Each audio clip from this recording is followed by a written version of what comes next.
Thank you, Mr. President. President Trump's actions to address Iran's nuclear weapons program last weekend didn't start a war. They ended a war.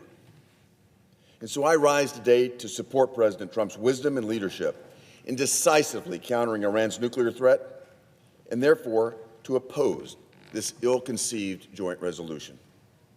As United States Senator and former ambassador to Japan, I understand and respect the role that Congress plays in matters of war and peace.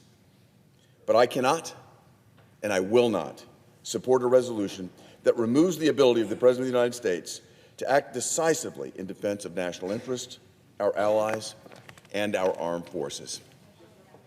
This resolution, if passed, would send a dangerous message, not just to Iran's terrorist-sponsoring regime, but also to every adversary who's seeking to exploit our domestic debates and internal divisions.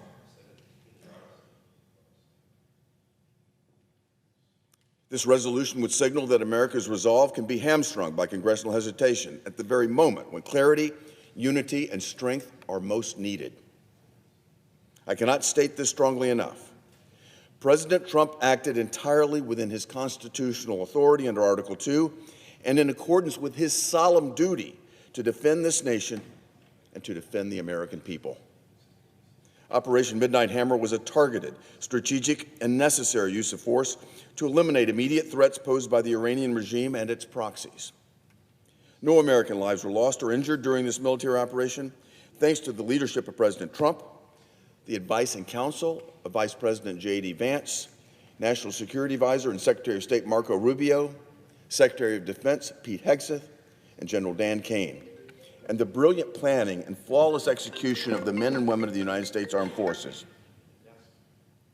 For decades, the Iranian regime has been attacking U.S. personnel, our allies, and our interest. Through its Revolutionary Guard, through Hezbollah and Hamas and Houthi terrorists, and through its missile programs and multiple cyber attacks. For decades, the Iranian regime has cynically violated international agreements to overtly and covertly pursue the capabilities necessary to make nuclear weapons on short notice. The idea that the President, in the face of escalating threats, can only sit idly by until Congress can hold hearings and schedule votes is not just naive, it's reckless.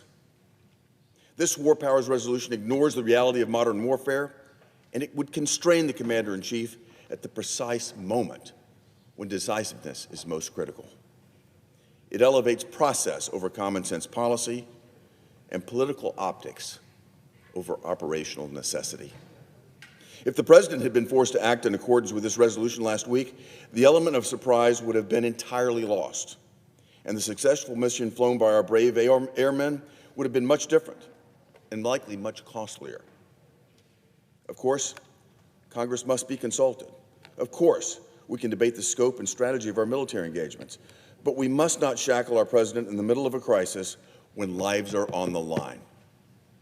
We must not embolden Ayatollahs in Tehran by showing division and delay, because that is the path to endless wars rather than the path to decisive victories. President Trump acted wisely and proportionately to protect American lives. He acted to reestablish the credibility of our strategic deterrence. And he acted after decades of Iranian aggression that went largely unanswered by the previous administrations of President Joe Biden and Barack Obama. President Trump once again demonstrated decisive leadership in the service of peace and stability. That is the actual job of the Commander-in-Chief. Let me conclude by repeating what I said at the start. President Trump's actions last weekend did not start a war.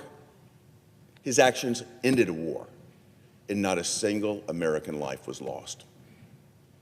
We should not be here debating how to constrain effective presidential leadership, but rather discussing how to recognize effective leadership and supporting it. For this reason, I urge my colleagues to oppose Senate Joint Resolution 59. Thank you, Mr. President.